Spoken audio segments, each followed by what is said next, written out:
Hello friends, welcome to Indian Flavors. இன்னைக்கு என்னோட seafood lunch routine தான் பார்க்க போறோம். So வீடியோக்குள்ள போறதுக்கு முன்னாடி என்னோட சேனலை இதுவரை நீங்க சப்ஸ்கிரைப் பண்ணலனா மறக்காம சப்ஸ்கிரைப் பண்ணிக்கோங்க. கூடவே அந்த பெல் ஐகானையும் கிளிக் பண்ணிக்கோங்க so that நான் இப்போ வீடியோ போட்டாலும் உங்களுக்கு தவறாம நோட்டிஃபிகேஷன் கிடைக்கும்.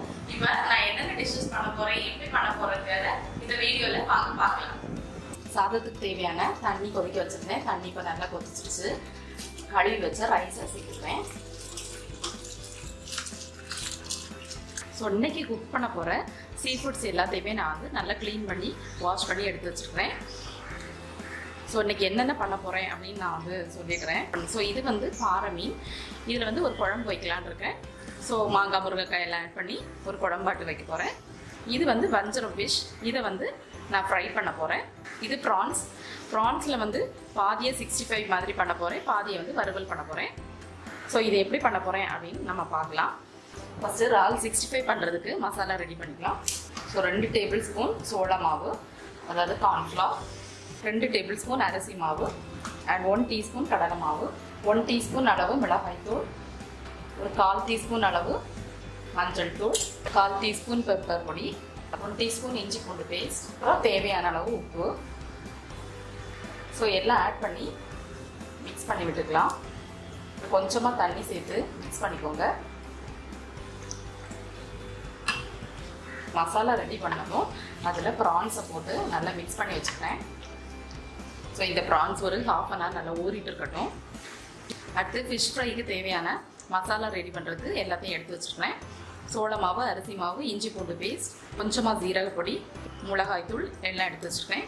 இப்போ தேவையான அளவு உப்பும் சேர்த்து ஒரு பேஸ்ட் மாதிரி ரெடி பண்ணிக்க போகிறேன்.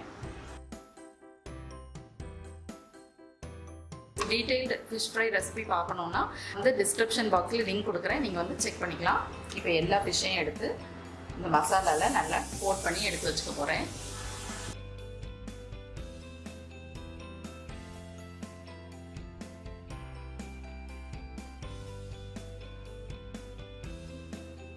எல்லா ஃபிஷ்லேயுமே வந்து மசாலாவை நல்லா கோட் பண்ணி வச்சுருக்கேன். இதுவும் ஒரு 1/2 அன் ஹவர் நல்லா ஊறட்டும். அடுத்து பார்த்தீங்கன்னா ஃபிஷ் கறிக்கு தேவையான சின்ன வெங்காயம், பூண்டு, அப்புறம் தக்காளி எல்லாத்தையுமே வந்து கட் பண்ணி ரெடியாக வச்சுருக்கேன். இப்போ ஃபிஷ் கறி பண்ணுறதுக்கு ஒரு பாத்திரத்தில் கொஞ்சமாக நல்லெண்ணெய் சேர்த்துக்கிறேன். எண்ணெய் சூடானதும் அதில் சின்ன வெங்காயம், பூண்டு சேர்த்துக்கிறேன். வெங்காயம் பூண்டு கொஞ்சம் செவந்ததும் தக்காளியும் ஆட் பண்ணிக்கிறேன்.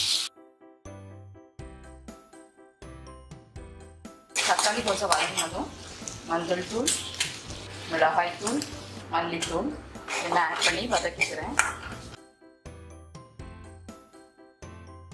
மசாலாவோட பச்சை வாசனை போனதும் இது ஸ்டவ் ஆஃப் பண்ணிக்கிறேன். ஸோ மீனுக்கு வதக்கி வச்சுருந்த மசாலா ஆறினதும் அதை ஒரு மிக்சி ஜாரில் எடுத்து வச்சுருக்கேன். கூடவே ஒரு 1/2 கப் அளவுக்கு தேங்காய் சேர்த்துருக்கேன். ஒரு 1/2 டீஸ்பூன் அளவு ஜீரகமும் சேர்த்துருக்கேன். இதை வந்து நல்லா பேஸ்ட் பண்ணி எடுத்துக்க போகிறேன். ஸோ கொஞ்சமாக தண்ணி சேர்த்து இந்த மாதிரி நல்லா பேஸ்ட் பண்ணி எடுத்து வச்சுக்கிறேன். ஸோ ஃபிஷ் கறி வந்து கிளே பாட்டில் செஞ்சால் ரொம்ப டேஸ்ட்டாக இருக்கும். ஸோ நான் அன்னைக்கு கிளே பாட் யூஸ் பண்ணி தான் பண்ண போகிறேன். கிளே பாட் சூடானதும் அதில் கொஞ்சம் எண்ணெய் சேர்த்துக்கிறேன். நல்லெண்ணெய் தான் சேர்த்துருக்கிறேன். எண்ணெய் சூடானதும் கொஞ்சம் கடுகு சேர்த்துக்கிறேன். கடுகு பொரிஞ்சதும் கருவேப்பிலை பார்த்தீங்கன்னா ஒரு சின்ன மாங்காயில் பாதி முருங்கைக்காய் கட் பண்ணி எடுத்து வச்சுக்கிறேன். அதையும் ஆட் பண்ணிக்கிறேன். மாங்காய் முருங்கைக்காயை லேசாக வதக்கி விட்டுட்டு புளி வந்து ஏற்கனவே ஒரு நெல்லிக்காய் அளவு எடுத்து தண்ணியில் கரைச்சி எடுத்து வச்சுருந்தேன். அதை ஆட் பண்ணிக்கிறேன். கூடவே நம்ம அரைச்சி வச்சுருந்த பேஸ்ட்டையும் ஆட் பண்ணிக்கிறேன். குழம்புக்கு தேவையான அளவு தண்ணியை ஆட் பண்ணிக்கிறேன். குழம்புக்கு தேவையான அளவு உப்பும் ஆட் பண்ணிக்கிறேன். குழம்பு கொதிக்கிறது வரை நல்லா மூடி வச்சு குக் பண்ணிக்க போகிறேன். குழம்பு நல்லா கொதித்ததும் ஃபிஷ் ஆட் பண்ணி லேசாக மிக்ஸ் பண்ணி விட்டுக்கோங்க. ரொம்ப மிக்ஸ் பண்ண வேண்டாம், மீன் வந்து உடஞ்சி போயிடும். ஃபிஷ்ஷை ஆட் பண்ணிவிட்டு க்ளோஸ் பண்ணி வச்சு கொஞ்சம் நேரம் நல்லா குக் பண்ணிக்க போகிறேன். இப்போ நம்மளோட ஃபிஷ் எல்லாமே நல்லா வெந்துருச்சு. ஒரு கொத்து கருவேப்பிலை உருவி போட்டு ஸ்டவ் ஆஃப் பண்ணி இறக்கி வச்சிடலாம். அடுத்து இறால் வறுவல் பண்ணுறதுக்கு மண் பாத்திரத்தில் கொஞ்சம் எண்ணெய் ஆட் பண்ணியிருக்கிறேன். தேங்காய் எண்ணெய் ஆட் பண்ணியிருக்கிறேன். எண்ணெய் சூடானதும் அதில் கடுகு சேர்த்துக்கிறேன். கடுகு பொரிஞ்சதும் ஒரு 20 சின்ன வெங்காயத்தை தோல் உடைச்சி நீள வாக்கில் கட் பண்ணி வச்சுருக்கேன். அப்புறம் 2 பச்சை மிளகாய் கட் பண்ணி வச்சுருக்கேன், அதையும் சேர்த்துக்கிறேன். கூடவே ஒரு 2 கொத்து கருவேப்பிலையும் சேர்த்துக்கிறேன். கொஞ்சமாக உப்பும் சேர்த்துக்கிறேன். ஸோ இறால் வறுவலுக்கு பார்த்தீங்கன்னா நிறைய சின்ன வெங்காயம் நான் சேர்த்துப்பேன். அது வந்து ரொம்ப டேஸ்ட் கொடுக்கும். நீங்கள் வந்து இதை ட்ரை பண்ணி பாருங்கள். நிஜமாகவே இறால் வறுவல், கனவா வறுவல் அந்த மாதிரிலாம் பண்ணும்போது சின்ன வெங்காயம் நிறைய சேர்த்துக்கிட்டிங்கன்னா அது வந்து ரெசிபிக்கு ரொம்ப டேஸ்ட் இருக்கும்.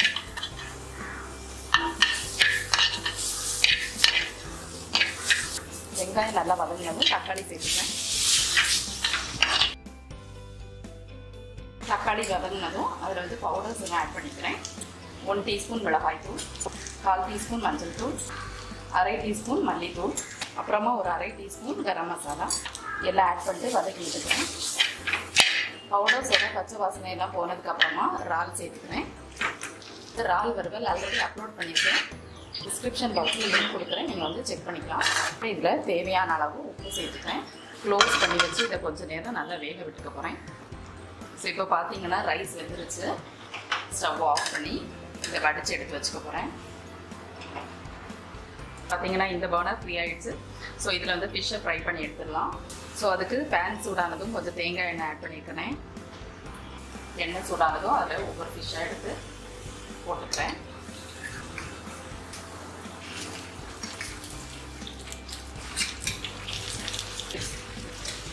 ஸோ இது நல்லா ஃப்ரை ஆகட்டும்.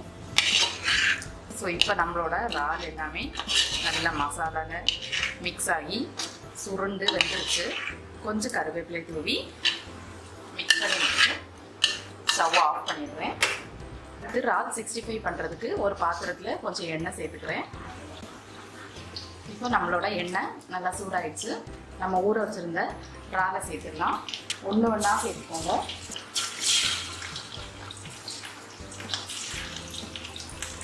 இறால் 65 பண்ணுறதுக்கு வந்து எண்ணெய் ரொம்ப சூடாக இருக்கக்கூடாது. ரொம்ப சூடாக இருந்துச்சுன்னா அவுட்டர் பார்ட் வந்து ரொம்ப கரிஞ்சு போயிடும், உள்ளே வந்து வேகாமல் இருக்கும். அதனால் மிதமான சூட்டில் இருக்கிற மாதிரி வச்சுக்கணும். பார்த்தீங்கன்னா ஒரு பக்கம் நல்லா வெந்துருக்கு, மறுபக்கம் திருப்பி போட்டு வேக வச்சுக்க போகிறேன். இப்போ எல்லாத்தையுமே திருப்பி போட்டாச்சு, நல்லா வேகட்டும். ப்ரான் வந்து ஒரு சைடு வெந்ததும் மறுபக்கம் திருப்பி போட்டு வேக வச்சுக்க போகிறேன். இப்போ நம்மளோட ஃபிஷ் வந்து 2 சைடும் நல்லா ஃப்ரை ஆகிடுச்சு. ஸ்டவ் ஆஃப் பண்ணி எடுத்து வச்சுக்கலாம். இப்போ பார்த்தீங்கன்னா நம்மளோட ப்ரான்ஸ் 2 பக்கமும் நல்லா ஃப்ரை ஆகிடுச்சு, எடுத்துடலாம். சூப்பராக ப்ரான் 65 ரெடி ஆகிடுச்சு. இப்போ ஃப்ரெண்ட்ஸ் நம்மளோட சீ ஃபுட் லஞ்ச் சூப்பராக ரெடி ஆகிடுச்சு.